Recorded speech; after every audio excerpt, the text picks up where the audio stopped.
Hello everyone and welcome back to the blog. It's Saturday morning. I got a lot of stuff to do today. I'm making an event film, only shooting, no editing. I've sold my A7 III to my friend Knut, and I've sold my Sony F3 to a lovely lady in the UK because I'm picking up the Sony FX9 today. Oh, ho, ho. Ding, ding. Yes, I just want the real camera. I just want the real deal, you know, the real deal. I want all that good stuff, you know.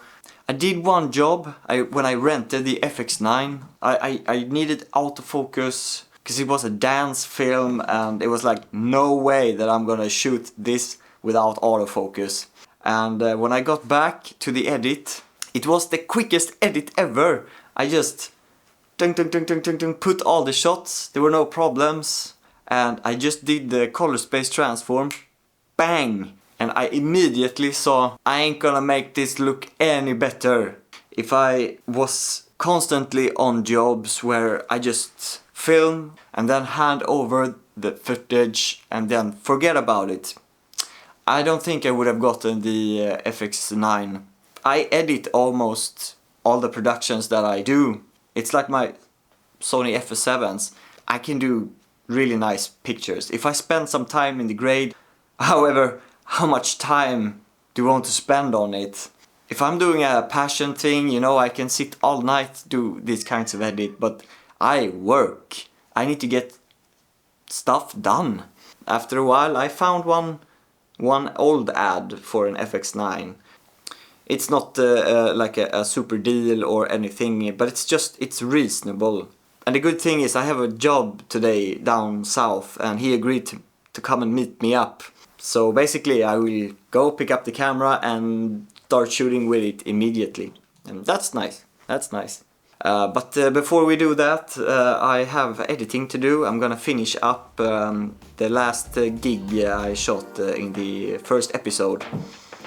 This particular DaVinci Resolve timeline started to mess with me. Everything ran very slow. I tried to make proxies to see if that would solve the problem, but it didn't work. Now I'm a little bit late, so I have to pack quick and go.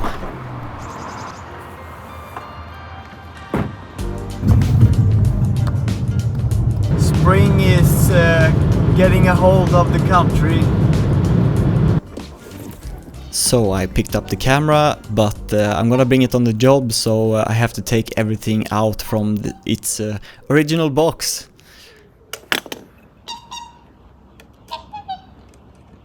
There was a herd of geese flying over me at this moment. As I said, spring is here. Now I'm at location and damn, this is a nice hotel. I like this. And here is where I'm gonna shoot. It's a beautiful setting, but the exposure is very low. I don't have time to worry about that. I need to set up the camera. The last owner, he had his setting, I need my settings. I'm so used to the FS7 now, so I would like it to act as similar as possible. It's very dark and I was instructed not to be too close to the stage, but I used my 70 to 200. However, I did get closer to the stage later on in the show. The staff was great. They thought it was fun. I was there filming them. I noticed this girl paying a bit attention to me, so I tried to include her a little bit and she helped me get a shot I really wanted. Here is the camera, but I can promise you that camera did not stay on that tripod. I did run and gun the whole show. I'm not sure if I can show you these pictures, but I really wanted to show you. It was very dark, but I think the images are really pretty. No grading, just the color space transform. My front is the best. My front is the best. He is right. Are you a photographer as well? Yes. Or yes. videographer? Yes, video. I do photography also. My bag is getting pretty filled up. Ja, bra jobbat. Nu är det snart över. Ja, men detsamma. Josef, tusen tack för allt. Tusen tack. Tusen tack. Och var rädd om dig.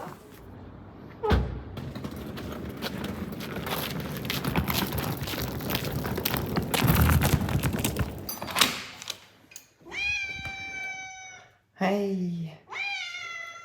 I got home really late. I'm really tired today. I need to finish that edit. I've been working a lot this week and my apartment is a total mess. And tomorrow I'm gonna have a home studio shoot and I need to clean up. It's a chaos, total chaos.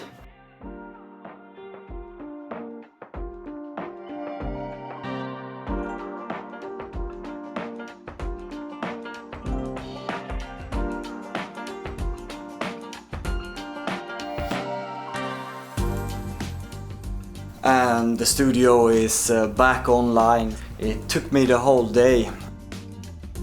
Organize everything with making sure the backdrop is properly lit, and since I have a new A-cam, I had to test how the FS7 works as a B-cam for it. They have a picture profile that is or should be the same. I ended up using that, which is the standard DWX. I'm not sure what it's called, but it's their legacy picture profile, and it's kind of handy because they all match, and I don't need dynamic range or anything like that when doing this kind of shoot, because I light it the way I want it. This is actually a pretty bad light. This is a Godox SL60W.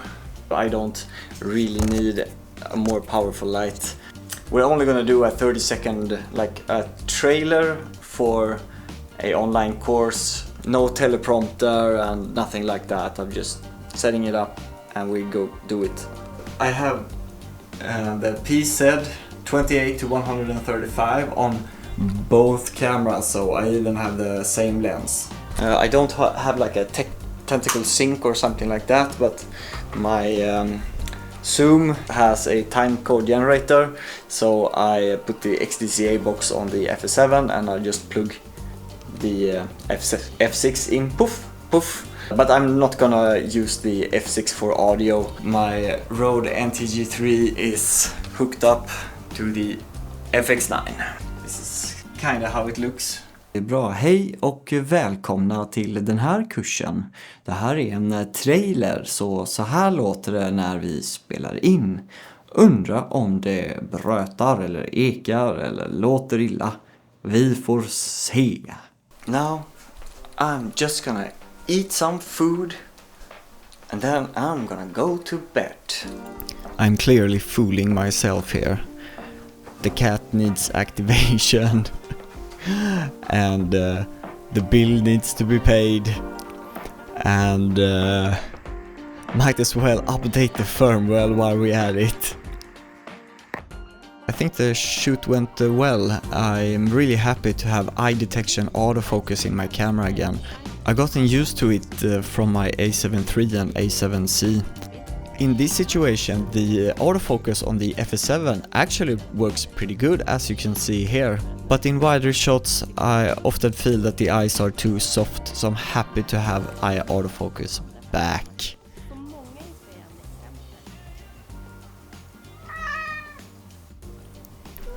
I actually had a shoot tomorrow as well.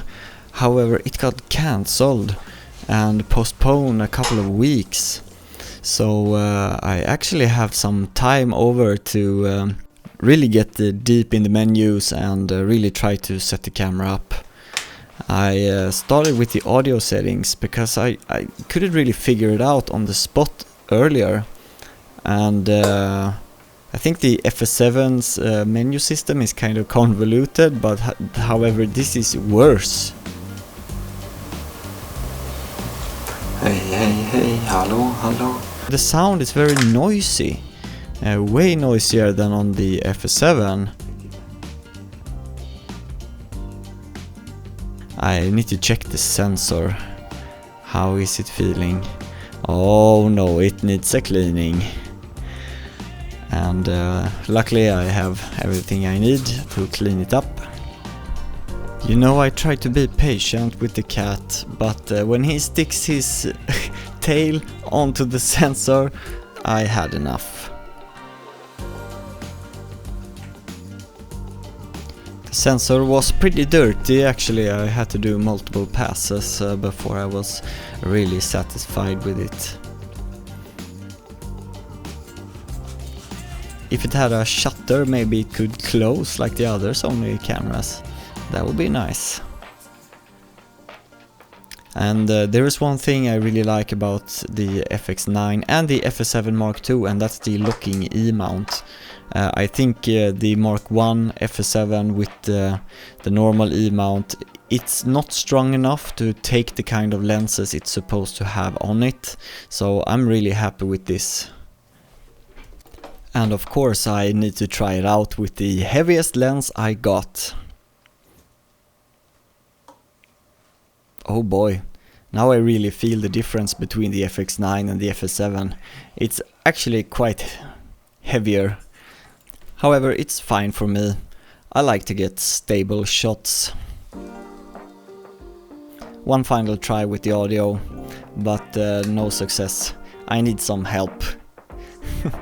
I actually met Alistair Chapman once at a FX9 seminar, probably 3 years ago. It took me 3 years to get it, but I knew back then that I was probably gonna get it eventually, so I attended. It was a nice little seminar.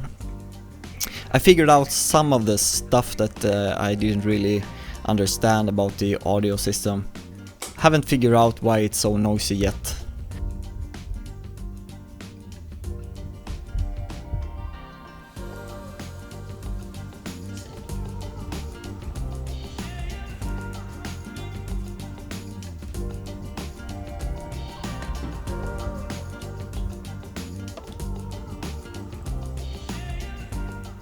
Alright, now I spent some time with it, and I have customized all the buttons to do what I want to do. I'm gonna show you how I did it. The first button, number 1, it's S&Q motion, and it's the default. However, there's a problem. If you shoot in full frame, you can only get 30 frames. So every time I go to full frame mode, S&Q will revert to 30 frames a second. So even though I crop in and hit S&Q, I will still only get 30 frames a second. That's kind of a bummer. However, I don't usually use slow motion that much. I did back in the days when I did motorcycle films. I shot in slow motion a lot with my GH4 and on the FS700. However, nowadays I almost only shoot 25p.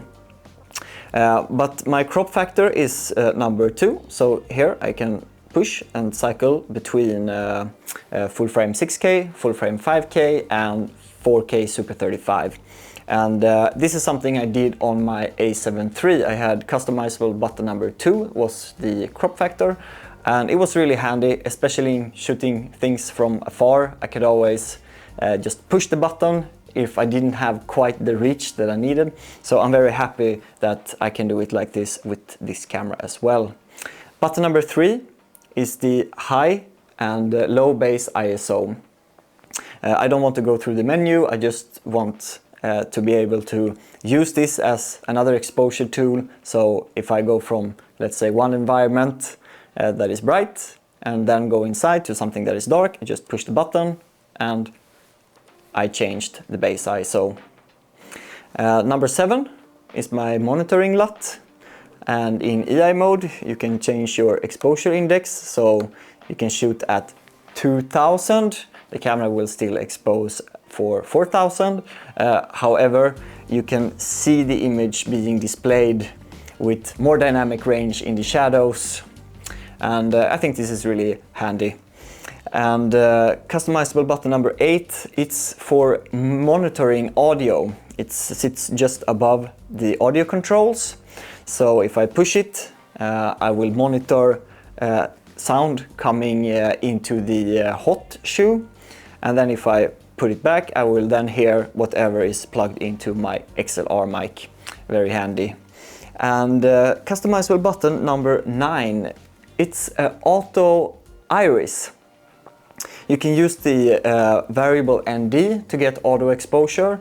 However, the shot or the shoot I did inside the restaurant at the dinner show.